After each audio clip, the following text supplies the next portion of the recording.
이번 명품백 수수 사건의 당사자인 김 여사가 직접 자신의 심경을 밝혔습니다.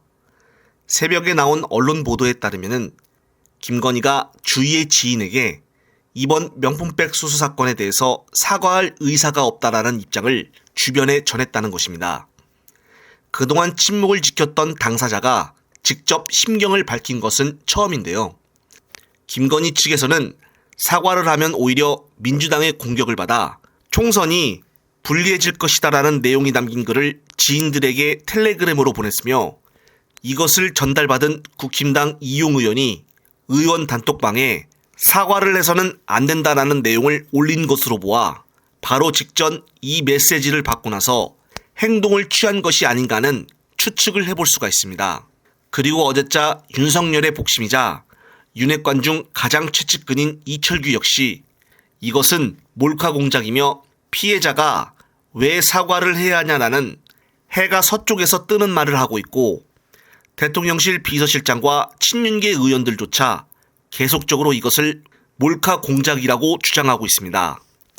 따라서 이것에 대해 조상호 변호사가 정확한 팩트체크를 하는데 여기에 관련된 영상 보시고 다음 이어가겠습니다.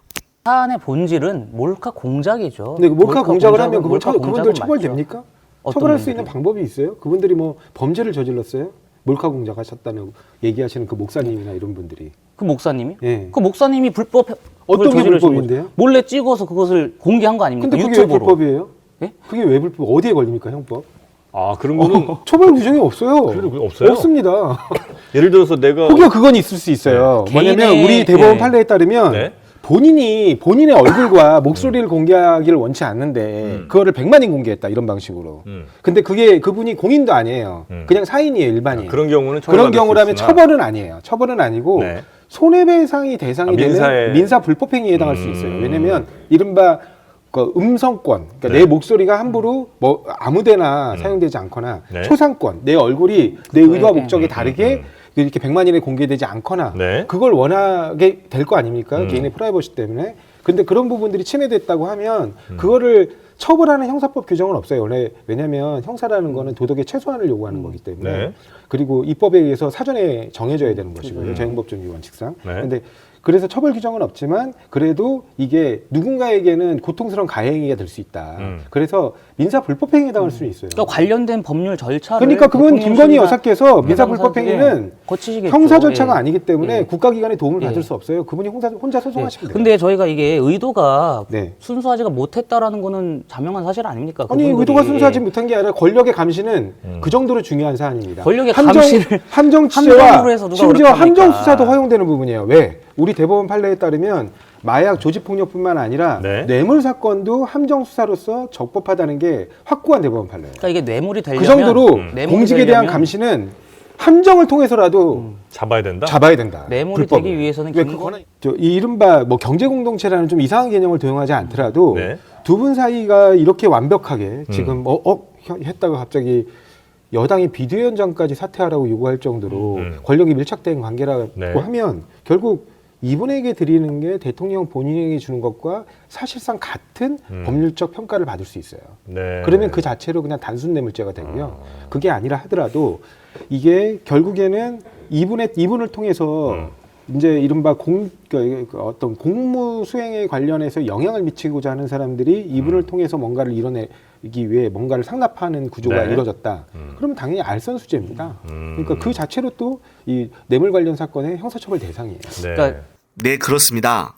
특히나 지금 윤석열과 한동훈의 갈등이 쇼든 쇼가 아니든 계속적으로 언론에 보도가 될수록 이것은 단순 사안이 아닌 윤석열의 당무 개입으로 탄핵 사안이 되는 상황입니다.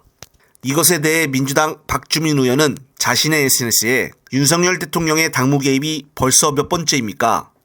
이준석 대표, 인요한 혁신이 당시 일명 윤핵관, 김기현 대표 등을 날렸습니다. 이번에는 김건희 여사의 위법 행위를 덮기 위해 한동훈 비대위원장까지 날리려고 합니다.